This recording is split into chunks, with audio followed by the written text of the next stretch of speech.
Welcome to this explainer. Are you ready to unravel a pretty massive historical mystery? We are going to look at exactly how the map of Europe transformed from a confusing, messy patchwork of dynastic empires into the modern, distinct nations we actually recognize today. So if you're a Class 10 student diving into history, or honestly, just someone fascinated by how our modern political world was put together, you are in the exact right place. Okay, let's just dive right into this with a massive question. Have the countries we clearly see on a map today, places like Germany and Italy, have they always existed in their current forms? Well, spoiler alert, absolutely not. For centuries, Europe was ruled by emperors and kings who controlled these incredibly diverse, sprawling territories. The people living there didn't feel any sort of shared national identity. They were just subjects of the same monarch. So how in the world did we get here? We're kicking things off with this totally fascinating print from 1848 by a French artist named Frédéric Soriot. It shows the peoples of Europe and America marching together, grouped as distinct nations with their own flags and their own national costumes. It's a beautiful image, right? But here is the crazy part. This was basically a futuristic sci-fi dream at the time. Germany, for example, literally wasn't even a united nation when he painted this. So here is our roadmap for today. First, a dream of democratic republics. 2. Defining the modern nation. 3. French Revolution and Napoleon. 4. Rise of liberal nationalism. 5. A new conservatism after 1815. And finally, 6. Folk tales and nation building. Let's jump into Section 1, a dream of democratic republics. Now notice the term utopian here. Soriot's painting was a utopian vision, which basically means it was so ideal, so perfect, that it seemed practically impossible to achieve in reality. If you look closely at the ground in his painting, you'll see the shattered remains of absolute oppressive monarchies just lying there in pieces. He was dreaming of a world completely replaced by nation-states, where citizens actually shared a common identity rather than just sharing a common king. Moving right along to Section 2. Defining the modern nation. So, what actually makes a nation? French philosopher Ernst Renan offered a really powerful answer during a famous lecture in 1882. Up until then, people mostly thought nations were formed simply by a common language, race, or territory. But Renan argued, no, it's actually much deeper than that. He said a nation is formed by a shared heroic past, shared sacrifices and great deeds, and more importantly, a daily collective will to exist together in the present. It's all about solidarity. And Renan introduces a fantastic vocabulary word for us right here, plebiscite.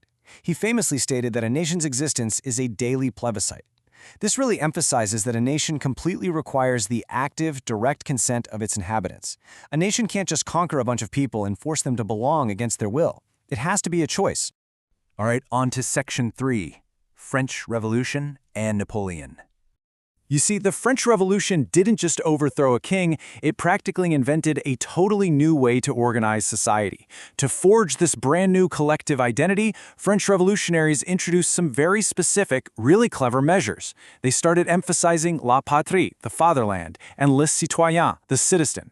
They completely ditched the old royal standards for a new tricolor flag, they standardized laws, standardized weights and measures, and actively pushed French as the single common language. They were, quite literally, building a nation from the ground up. But as the saying goes, history is complicated. As French armies under Napoleon started spreading these revolutionary systems across Europe to places like Holland, Switzerland, and Milan, we really have to ask, were they seen as liberators bringing much-needed freedom, or were they just oppressors taking over? Take a look at this historical print showing French soldiers in a German town. It perfectly captures that mixed reaction. At first, people were super excited by these fresh ideas of liberty. But look closer at the action. The soldiers are actually harassing the locals and seizing their carts. This shows us exactly how initial enthusiasm quickly soured into hostility. Why? Well, because all that shiny new administrative efficiency came with a heavy price: forced conscription into French armies, intense censorship, and some really heavy taxation. That brings us to Section 4, Rise of Liberal Nationalism. Check out the stark contrast in European society laid out here. On one side, you had the traditional, super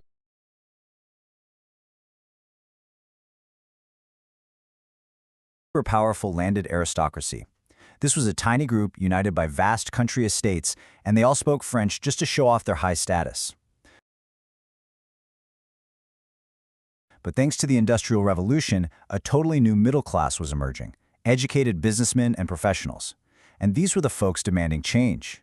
They championed the new liberal ideas of individual freedom and absolute equality before the law. Naturally, a major political demand of these new liberals was suffrage. They desperately wanted the right to vote so they could actually shape their government. However, and this is a really big catch you need to remember, initially this vital right to vote was strictly limited only to property-owning men. Women and non-propertied men were left out, and they had to organize massive opposition movements throughout the 19th and early 20th centuries just to secure equal political rights. Economically speaking, the absolute game changer was the Zollverein of 1834.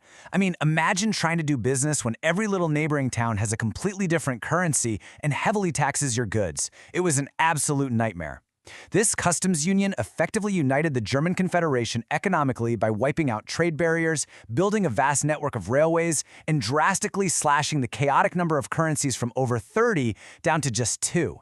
This kind of economic nationalism massively strengthened the wider political nationalist sentiments. Let's pivot to Section 5, a new conservatism after 1815. So, after finally defeating Napoleon in 1815, the conservative European powers, Britain, Russia, Prussia, and Austria, met at the Congress of Vienna. They looked at the map of Europe and essentially tried to hit the undo button. They actively aimed to restore the traditional monarchies, put the old kings right back on their thrones, and strictly curb all those dangerous, disruptive liberal ideas of the revolution. But as this timeline shows us, mapping out the explosive cause and effect of these tensions, you just can't put the genie back in the bottle. The clash between these conservative rulers and the liberal nationalists escalated from Napoleon's early wars straight through to the massive 1848 revolutions led by the middle classes. And ultimately, this all culminated in the monumental unifications of Italy and Germany in the late 19th century. And finally, Section 6, Folktales and Nation Building. This brings us to the surprisingly powerful influence of culture. Yes, those Grimm brothers, the exact same ones who gave us Cinderella and Snow White. They didn't just write these stories down for fun, they actually spent years traveling from village to village, meticulously collecting old German fairy tales that had been handed down through generations. You see, these traditional stories weren't just innocent bedtime entertainment. They were deliberate, powerful political tools. In a time when French culture was heavily dominating Europe, the Grimm brothers used these folktales to resist foreign domination.